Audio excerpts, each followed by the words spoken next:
Hello students, so in this lecture we will be discussing about one of one more application of this software CalFAD. Now there is a free software available called opencalfad.org where all the related content can be found. Now today we will be discussing about nickel based superalloys and we will be using CalFAD to find the different phases which are responsible for its performance. Now, the nickel-based superalloys they are used mainly in turbine blades, and precipitation hardening occurs in these nickel-based superalloys. Now, when we say nickel-based superalloys, we are dealing with a ternary compound containing aluminium and chromium as well. So we are basically focusing on a phase diagram containing these three elements, and we shall see how an addition of some rare earth materials like lanthanum and yttrium may result in different performance or different structure property in these materials. Now, to use a CalFAD in this system, we need to first set up a ternary system in the CalFAD platform, and that can be done by the different databases available. So if you're using a PANDAT software, you require this pan nickel database, and if you're using a thermocal software, you shall be requiring TCNI database. Now, after you have generated the phase diagram, or rather you need to first consider the binary phase diagrams available. Like for example, if you have a nickel and aluminum phase diagram, we need to fix the chromium content in this nickel aluminum phase diagram. So we'll put the chromium content at 0%, and then we will set the temperature range. Now these all temperature ranges and chromium contents are not just random, they are based upon the different experimental data available. Now, after calculation of phase boundaries based upon this binary system, we will calculate the equilibrium phases, and then we will plot the temperatures versus the aluminum composition to get a binary phase diagram. Now, for the case of alternative phase diagram, we shall be fixing the temperature again to a certain temperature based upon the available data. And as in the case with the binary, we shall be doing it same. We should be having an isothermal section for nickel, aluminum, and chromium, and then we will get the plot the phase diagram as the ternary phase diagram.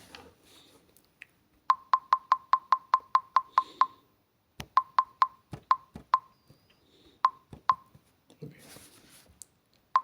Now, this is the ternary phase diagram obtained for this ternary for nickel, chromium, and aluminum at 1000 degree centigrade, and it has been calculated in thermocal using this TCINI database.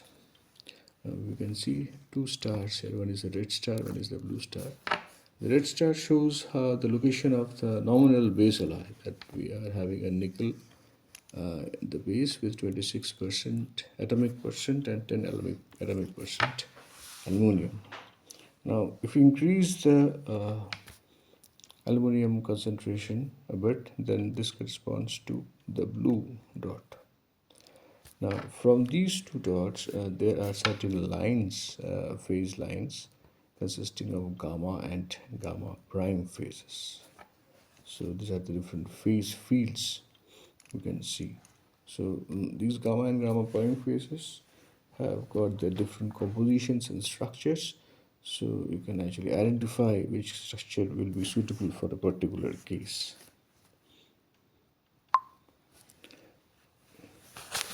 Then we have this atomic probe tomography image of the concentrations, different concentrations. Now, when you are dealing with the system, this chromium oxide and nickel chromium oxide layers grow during the process of solidification. And if you're adding certain amount of titanium to it, then these probability of formation of these oxides increase. So you can see that in the this construction, the pink ones are basically the chromium ions, and nickel ions are the green ones. And so in a 5 nanometer thick silica, this titanium ions are shown. So this is where the titanium ions, they cause an increase in concentration, oxidation of these two phases.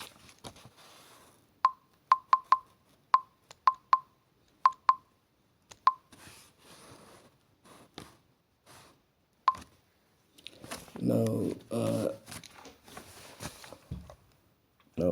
as we have told previously, an addition of rare earth elements like lanthanum and yttrium was tried on this nickel, chromium, and aluminum alloys, and it was tried both experimentally as well as using CalFAT program. So initially, this was the initial composition, as you can see, and two different uh, tests were conducted. First, only lanthanum was added, and it was followed by lanthanum and yttrium addition. Now, the oxidation kinetics plot obtained where the mass gain of the oxide with respect to the oxidation time was found, and it was seen that the plot actually decreased in Kp value of this. Now, before going into that, we need to understand that this oxidation behavior is as per this Wagner rule, the parabolic rule, where this weight change per unit surface area is related to the oxidation rate constant and the duration of the oxidation, that is delta T. And it was found that the plot, the K values decreased with the rare earth additions.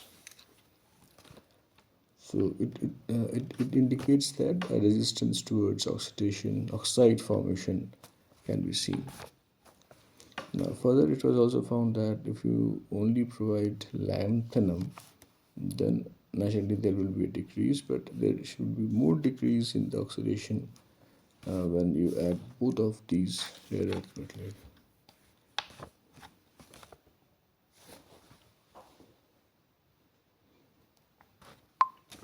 So the different rate constant values have been tabulated. So as you can see that for lanthanum addition, there is a sufficient decrease in this rate constant, but with lanthanum as well as yttrium addition, the rate constant was found to decrease further. So it was found that the oxidation resistance by addition of both these rare earth elements was more than if we have only one rare earth substitution. Now, looking to the microstructure of this ternary alloys, it was found that this nickel oxide formation was the first oxide formation on the surface, and it was initially formed after 5 minutes of oxidation, and later on the alumina phase oxides of the alumina that start to grow.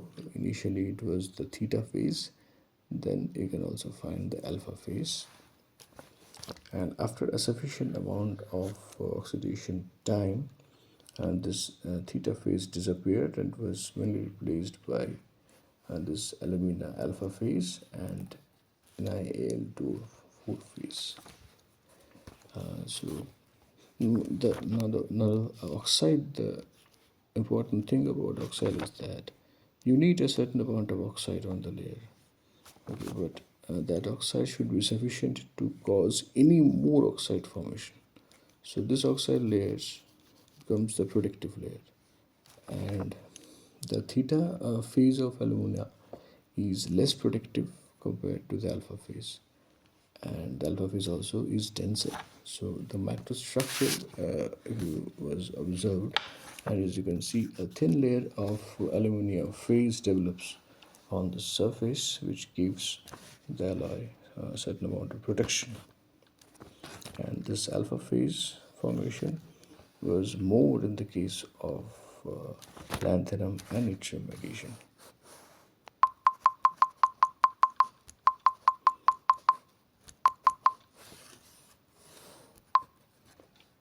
Now, CalFAT calculations were also done in the case of lanthanum and yttrium addition in this ternary alloy, and it shows that the different phases, for example, the gamma, beta, and the chromium oxide phase evolve with temperature, and oxidation kinetics plot shows that the thickness of this phase, so this is the Cr2O3 phase, whereas this one is the lanthanum and yttrium rare earth phase. So the growth of this chromium oxide phase is much higher compared to this lanthanum and yttrium based oxide phases.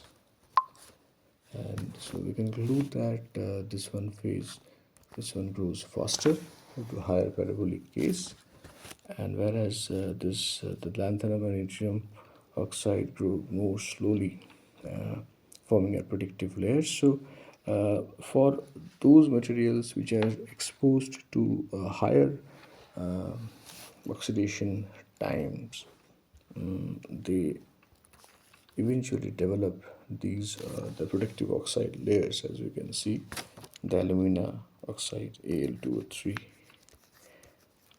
with this lanthanum and oxide addition. However, the time taken to grow this layer is a little higher. It takes about 5 hours minimum to start having this phase, and although there is initially a theta phase of alumina formed, but that eventually with time it changes into this alpha phase.